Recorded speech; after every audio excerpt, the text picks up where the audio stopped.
Hello everyone, welcome back to another episode of r/Entitled Parents. In today's episode, EM yells at me for wearing a tank top on a school trip because her son shouldn't see that. 1. Most of the girls were wearing them because it's 100 degrees. 2. I'm a teacher. My vegan friend goes against her entitled former friend who tries to force veganism. He is so cute when he destroys your stuff. Before we get started, make sure to subscribe so you will never miss a video. So let's get started. EM yells at me for wearing a tank top on a school trip because her son shouldn't see that. 1. Most of the girls were wearing them because it's 100 degrees. 2. I'm a teacher. The players are Opie, me, EM, entitled mom, Mrs. T, my teacher, and Mrs. A, another teacher. I've been student teaching this spring in a 6th grade class. It's been a stressful semester, but a good one. Since day one, I have been treated 100% like a colleague and equal by my teacher and her grade level partners. I'm very baby-faced and don't always look like I'm in my 20s. But I know these kids very well. I subbed for them a lot last year and in this past fall. So they already have respect for me and we have a decent relationship. This week we're on a camping trip with 4 total classes. I finished student teaching, but my teacher invited me on as a teacher to get the experience. We mostly hang in the medical lodge and make sure kids take their meds each day. Easy gig after months of teaching. The kids are happy to see me. Anyways, we arrived at camp. I rode on the bus with my teacher. 2 of the other teachers drove their cars with student luggage, and so did some parents. I got off the bus and started to head down to the lodge with the other teachers for our meeting with the camp director and the counselors. I stopped off to fill my water bottle before heading down. As I finished up, a mom came up to me. I smiled and was about to greet her. "You can't wear that." "Excuse me?" "Young lady, that is so inappropriate for a school setting. You're going to distract my son and all the other boys. I'm going to have to ask you to change as soon as we get to our cabins." For reference, I was wearing jeans, a black undershirt, and a tank top with thick straps that covered my bra. You literally only saw my black undershirt that kept my bra from being seen through my shirt. Oh, and it was 100 degrees Fahrenheit. I let out a small chuckle. I thought it was a silly mix-up we could laugh about later. Nope, that set her off. "Don't you dare laugh. I'm serious. Who is your teacher? You are so disrespectful. No wonder you're dressed like that, trying to get the boys' attention, I bet." I put on my best polite teacher dealing with parents smile. "Whose parent are you?" She told me. Her kid was a troublemaker from another class. "Mrs. EM, I don't know if you're aware of this, but I'm not a student. I'm a teacher. And the camp's dress code allows my students to wear tank tops, so do not ask them to change." Now you're lying to me? Where is your teacher? I'm getting you sent home. One of my teacher's partners, Mrs. A, overheard the yelling and came over also in a tank top. "Is there something you need, Ms. OP?" I shook my head. No, I was just introducing myself to Mrs. EM. She didn't know Mrs. T had a student teacher this year. Mrs. A nodded earnestly. "Ms. OP has been such an asset to all of us this semester. Your son actually got a few science lessons from her this year. She's going to be a great teacher." EM was absolutely red in the face. Later that afternoon, we brought all the parents down to our air-conditioned lodge to talk them through the week ahead. Mrs. T, who is kind of our grades team captain, introduced me to the parents. Everyone except EM was happy to meet me, and a few even said their kids loved having me as one of their teachers. The best part of the week so far was when her son ran up to me at dinner and asked in front of his mom, "Ms. Opie, can you teach 7th grade next year so you can be one of my teachers?" I'm gonna miss you. Edit, thank you all for the kindness. I love teaching and am excited to make this my career. EM's son is something of a troublemaker, but he and I got on really well. Also, obligatory thanks for the gold. That was so satisfying to read. It was pretty satisfying to experience. That boy sounds so sweet. Sad his mom is like that though. Are you going to be teaching there again? Because it sounds like all the students, staff, and parents enjoyed your teaching. He's kind of a troublemaker in his class, but one-on-one he's great. I have another semester of student teaching to do and it will be at the same school, in a kindergarten class. But it's a K-8 school, so I'll still see the kids from time to time.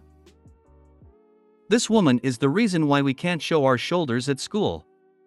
Eve finally found her. My vegan friend goes against her entitled former friend who tries to force veganism. For context, my friend, we will call Lily, is vegan and has been since high school. She also has dietary restrictions due to allergies as well. She can't have certain grains too. She is impossibly skinny, and for the most part the first thing anyone thinks is that she has an eating disorder, something she doesn't have. We will go to a vegan Indian restaurant and also do things normally, but she had a friend who was really rude. Her friend, Kendra, was a vegan and believes every has to be to live. Lily really doesn't believe that and has argued that some people can't live like this. I remember one time we were out, I was having eating problems since I just went through surgery for pre-cancer. Sitting hurt, and while Lily was trying to adjust my seat while Kendra was blasting me for my diet. Kendra was going on and on about how I got pre-cancer was based on processed foods. Lily suddenly told her, "Shut up. It isn't her fault this happened, you're not her doctor." Kendra just said she was only helping my recovery, which Lily was helping me stand, and decided to leave. At the car, Lily apologized and decided to drive me home. She later texted Kendra that she no longer likes her opinions and showed me it. She said after Kendra unfairly judged me that it was her view this person was too inconsiderate. Lily also asked my husband, who said the same. So good move for Lily. FYI, Lily's view on being a vegan is that it's a choice and only you make it, not anyone else. She didn't get a choice due to her own health and it affects what she can and cannot eat. How sad is it that Kendra is more representative of the vegans I have encountered than Lily? If only more vegans understood that just because they made the choice to be vegan, or, as in Lily's case, it was thrust upon them, that does not give them the right to force their choice on the rest of the world. Glad you have such a good friend in Lily. Hope your health is back to 100%. You've probably met more vegans than you're aware of. Many just decided to not rub their veganism in your face, like most vegans I know. A few ones are loud and ruin any reputation, while most just live their lives like they want it. Takeaway: be a Lily, don't be a Kendra. How incredibly cruel to blame your health scare on eating meat. He is so cute when he destroys your stuff. Not sure if this post belongs here, but here it goes. A cousin, A, of mine had a baby boy 2 years ago, and around the same time, his sibling, my cousin, B, also had a son. Both of the toddlers are now in their terrible twos. My family, me, A and B, all stay abroad in the same city for work purposes, while A and B's family, including their wives and children, stay in their native country. So recently, cousin A's wife and child came down to visit A and also dropped by to see us. The child is quite naughty, as is usually a 2-year-old child. As soon as he stepped inside our house, he proceeded to touch and grab every possible item in our house, ranging from our TV remote to decorative vases, and opened every possible wardrobe door and rummaged through our stuff, destroying sentimental memorabilia I had got during one of my trips to a country that I will not be visiting anytime soon, and also spilling his mushy food onto the pages of an important book and closing the book to create sticky gooey stain between the pages. What irked us the most was the manic glee which A's wife was displaying. She was laughing at her child's antics and was not taking any actions to stop him. Instead, she was looking around at us asking, "Isn't he cute?" at regular intervals, and proceeding to provide us anecdotes about how he usually destroys stuff that doesn't belong to him whenever he goes to other people's houses. She also asked my mom to make food that the baby likes to eat at the exact time of dinner, which would have been fine, but she had to provide my mom with special cooking instructions, which irritated my mom, making her hand over the spoon to her and asking her to cook it herself. The last straw of the night was when the wife started narrating how her child bullies my cousin B's child by biting him and snatching his toys away. When that story garnered no reaction from us except horror, she kept narrating it again and again to assert how funny the story was. B was also present for the gathering at our house, and you could see he was getting irritated but was not saying anything rash in a bid to remain respectful towards his SIL. He left soon afterwards, and A and his family too left. The next day B calls to apologize for leaving early after dinner and tells him how his wife always encourages their child to do dangerous and not so nice things like grabbing heavy objects, putting fingers in the electric sockets, etc. in front of my cousin B's child. Cousin B and his wife has always taught his child to not do stuff like that, and when cousin A's child does the exact same things in front of him, the child gets upset at the double standards the adults are displaying and the child feels he is getting wronged. And he is not sure how to tell cousin A's wife to stop doing this without her getting upset. A's wife is a working mom, and sometimes I feel her guilt of not being able to be a som makes her act this way, enabling her child's wrong and dangerous actions to get her child's affection and approval. Why did you allow the child to continue to damage memorabilia, etc., and damage the book? First time it happens, you should have turned to parents and told them to stop their child.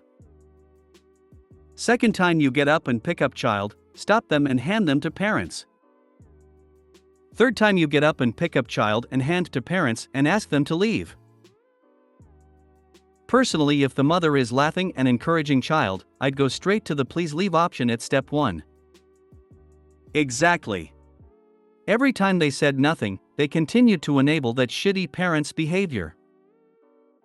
At this point, I think the wife just needs to be told to do her job as a parent regardless of how upset it might make her.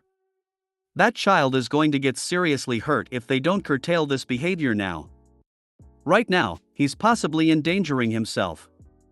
Once he's older, he's going to start endangering everyone around him. If you made it to the end of the video, thanks for watching. Don't forget to like, subscribe and share, and we will see you in the next video.